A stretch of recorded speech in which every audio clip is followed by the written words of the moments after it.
Hello student, मेरा नाम दीपक विश्वकर्मा। आज के एपिसोड में आपका स्वागत है। आज हम बात करने वाले हैं खाद्यान्न संकट के बारे में। 12th क्लास में अगर आप हैं और आपके पास पॉलिटिकल साइंस है तो पॉलिटिकल साइंस का सेकंड बुक जिसका नाम है स्वतंत्र भारत में राजनीति, उसका 3rd चैप्टर है नियोजित विकास की राजनीति। और नियोजित विकास की राजनीति के इस चैप्टर में एक टॉपिक आपका बहुत वास्ट लेवल पर बनेगा और इसमें काफी सारे क्वेश्चंस मल्टीपल चॉइस के अकॉर्डिंग बनेंगे। तो खाद्यान्न संकट में कौन कौन से क्वेश्चंस आपके मल्टीपल चॉइस क्वेश्चंस बनने वाले हैं उनके बारे में बताने की कोशिश की जा रही है। तो कान में अपना ईयरफोन लगा लीजिए और स्टार्ट करते हैं आज की वीडियो। ठीक है, तैयार हो ना सारे? चलो स्टार्ट करते हैं। तो खाद्यान्न संकट को इंग्लिश में कहा जाता है फूड क्राइसिस। क्या बोला जाता है? Food crisis. एक बार बोल कर दिखाओ, फूड क्राइसिस क्या है? फूड क्राइसिस जो है, इससे पहले हम सन की बात करेंगे, यानी कि ईयर की बात करेंगे, किस सन में फूड क्राइसिस हुआ। तो ये जो आपका सन है 1960 का दशक है। अब देखो एग्जैक्टली कोई टाइम नहीं है कि 60 या 61 या 62, ठीक है। तो 60 का हमने दशक ले लिया, यानी कि दशक जो होगा ना 10 साल का होता है। तो जो खाद्यान्न संकट था, यानी कि जो फूड क्राइसिस था, जो खाने पीने की चीजों की कमी हुई, कृषि का उत्पादन नहीं जो हुआ, वो बेसिकली 10 सालों तक इसकी प्रोसीजर में इसका प्रोसेस चलता रहा। ठीक है, और 60 का दशक लिख दिया। समय काल की बात अगर हम करें तो जवाहरलाल नेहरू उस टाइम में जीवित थे, क्योंकि जवाहरलाल नेहरू 1964 में उनकी डेथ होती है। तो जवाहरलाल नेहरू 60 में थे, तो उनके समय काल में ही बेसिकली जो है खाद्यान्न संकट स्टार्ट हुआ। तो एक क्वेश्चन यहाँ पर ये हुआ, किस दशक में स्टार्ट हुआ? तो 60 के दशक में। और किसके समय काल में हुआ? तो समय काल जवाहरलाल नेहरू। प्रभाव की बात अगर हम करें तो खाद्यान्न संकट का जो प्रभाव था, जो इम्पैक्ट था, ज्यादा वो पड़ा बिहार में ज्यादा। अब ऐसा नहीं है कि सिर्फ बिहार में ही पड़ा, पंजाब की बात करें, राजस्थान की बात करें, या फिर अलग राज्यों की बात अगर हम करें तो सभी राज्यों में कहीं ना कहीं प्रभाव खाद्यान्न संकट का था। यानी कि खाने पीने की चीजों की कमी हो गई, कृषि का उत्पादन जो प्रदेश में 100% का हो रहा था बहुत कम हो गया। तो जब खाने पीने की चीजों की कमी होती है ना, किसकी कमी होती है? खाने पीने की चीजों की जब कमी होती है, यानी कृषि के उत्पादन जैसे गेहूं, चावल, गन्ना, कपास, इन सब चीजों की जब कमी होती है ना, तो उसी प्रोसेस को हम खाद्यान्न संकट कहते हैं कि फूड क्राइसिस। फूड अपने देश में प्रोडक्शन उनका नहीं हुआ, तो बिहार पर प्रभाव पड़ा।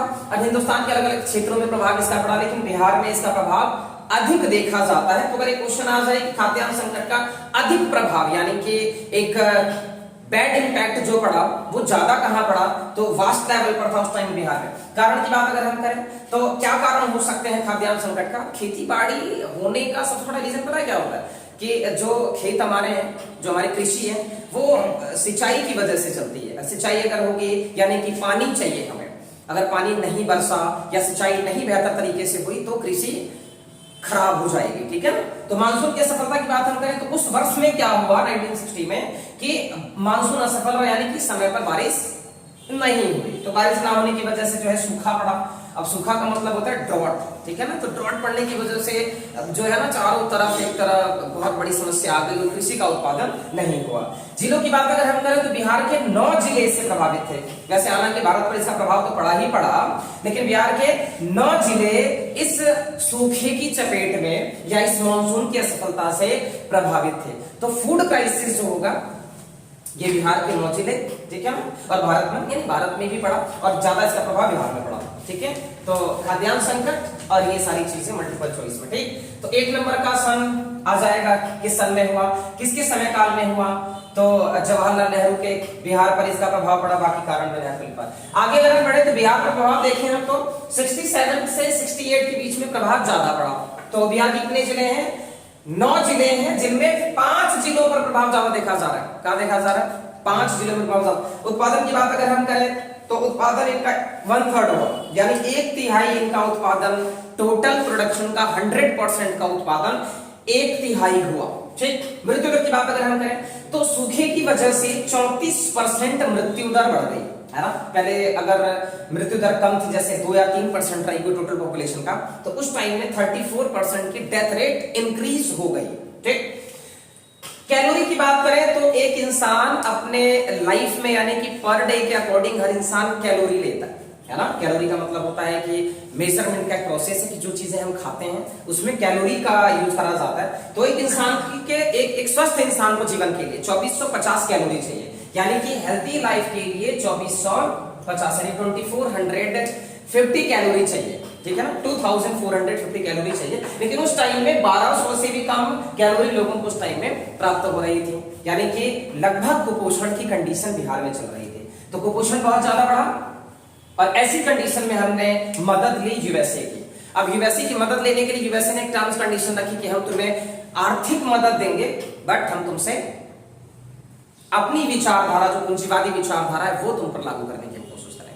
तो इंडिया ने मना कर दिया कि भाई हमें तुम्हारी मदद नहीं चाहिए, अगर वैसे देना चाहते तो हमें थोड़े बहुत पैसे खर्च करके हमने यूएसए की मदद लेने की कोशिश करी। बस समझ में आ रही है? होता ना अपना दोस्त, अपना ही सगा होता है, लेकिन जब कोई जरूरत पड़ती है तो साथ नहीं देता। तो यहाँ पर वही वाली बात हो रही है कि था तो अपना साथी देश था यूएसए और अपने ही वर्ल्ड में था, लेकिन उसने जो है मदद देने से मना तो नहीं करा, बट मदद दी उसने, लेकिन वो ना विचारधारा उस टाइम में कोल्ड वॉर चल रहा था, कोल्ड वॉर की वजह से उसने वो चीज कही। तो खाद्यान्न संकट की बात हमने कर ली, इधर बिहार पर प्रभाव देख लिया। अब एक और टॉपिक हम ले लेते हैं हरित क्रांति। इसके बाद में जब खाद्यान्न संकट पड़ा तो खाद्यान्न संकट के बाद में हरित क्रांति आती है। तो हरित क्रांति का जो समय काल वो 66 से लेकर के 67 के बीच में हरित क्रांति आई, है ना। तो एक क्वेश्चन यहाँ, अध्यक्ष कौन रहा हरित क्रांति का, ग्रीन रेवोल्यूशन का? तो एमएस स्वामीनाथन हम यहाँ लिखेंगे कि एमएस स्वामीनाथन वो व्यक्ति थे जिन्होंने हरित क्रांति का मॉडल दिया। उद्देश्य की बात हम करें तो कृषि के उत्पादन को बढ़ाना, एग्रीकल्चर के प्रोडक्शन को इंप्रूव करना है, ताकि बेहतर तरीके से जो ये खाद्यान्न संकट पड़ा हुआ है, इन संकट से हम निजात पा सके और अपने हिंदुस्तान को इस बीमारी या फिर जो है ना सूखा पड़ना, मानसून की असफलता, कुपोषण का बढ़ना, ये सारी चीजें दोबारा ना हो। हरित क्रांति आई, कृषि का उत्पादन बढ़ाना है, गेहूं, चावल, गन्ना, इनमें फोकस करा है। गेहूं का उत्पादन ज्यादा हो, चने का हो, चावल का हो, गन्ने का हो। अब इसके जो प्रभाव पड़े क्रांति के, सकारात्मक और नकारात्मक। कहा जाता है ना कि एक कोई काम जब होता है तो उस काम के दो प्रभाव पड़ते हैं, एक पॉजिटिव पड़ता है, एक नेगेटिव। तो हर सिक्के के दो पहलू हैं, सकारात्मक भी प्रभाव पड़ा और नकारात्मक भी हुआ। तो ये सारी चीजें होंगी। तो आज खाद्यान्न संकट हमें जाना, काफी इंपॉर्टेंट क्वेश्चन आज मैंने बताने की कोशिश करी। इसको स्क्रीनशॉट अपना ले लो ताकि स्टडी करने में कोई दिक्कत ना हो, ठीक है। तो स्क्रीनशॉट लेने के बाद में अब मैं बताऊंगा कि इसके बाद ये आपका एपिसोड जो है खाद्यान्न संकट के बारे में था। तो मिलते हैं नए एपिसोड में, तब तक बने रहिए हमारे साथ में। आपका दीपक विश्वकर्मा यहीं पर आपसे विदा लेता है। नमस्कार।